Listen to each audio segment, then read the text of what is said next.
Video পাঠাতে মেলা বসন্ত বলে দেখে নেলায় কতলা জল। হ্যাঁ দেখো খরচ জল। হ্যাঁ দেখো জলে ভর্তি, জলে ভর্তি। ওই যে জল থাকে আর একটা,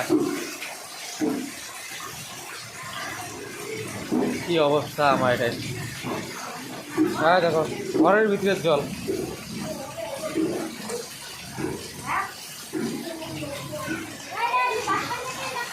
হাত বাড়াও খান।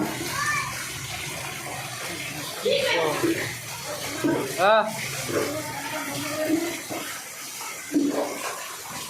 রাহুল গেলা তখন ফোন করেন।